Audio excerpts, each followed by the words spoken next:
இறைவா நீயே அனைத்தும். இறைவா நீ நன்றாக இருக்க வேண்டும். வணக்கம்.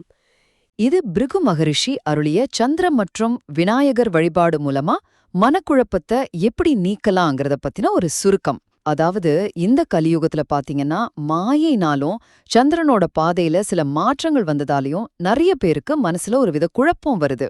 இதுக்கு ஒரு தீர்வா பிருகு மகரிஷி சில எளிய பரிகார முறைகளை சொல்லியிருக்காரு. சரி, முதலாவதா என்னன்னா, சந்திரனோட தாக்கத்தால நமக்கு வர்ற மனக்குழப்பங்கள் குறையணும்னா ஒரு வெள்ளை துணியில உட்கார்ந்து கொஞ்சம் இனிப்பு பண்டங்கள் முன்னாடி வச்சு சந்திரனுக்குரிய காயத்ரி மந்திரங்கள் இல்ல வேற எந்த சந்திர மந்திரமா இருந்தாலும் சரி அதை தொடர்ந்து ஜெபிச்சுட்டு வரணும். இப்படி செய்யும்போது குழப்பங்கள் படிப்படியா குறையும்னு சொல்றாரு. அடுத்து ரெண்டாவதா, இப்போ கேது கிரகத்தோட ஆதிக்கம் கொஞ்சம் அதிகமா இருக்கிறதா சொல்றாங்க.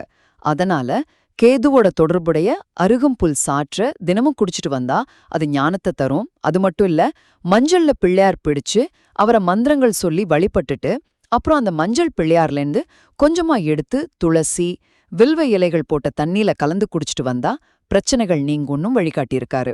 ஆக பிருகு மகரிஷி சொன்ன இந்த ரொம்ப சிம்பிளான வழிபாட்டு முறைகளை கடைபிடிச்சா இந்த சவாலான காலகட்டத்துல கூட மனத்தெளிவையும் அமைதியையும் நம்ம நிச்சயம் பெற முடியும்.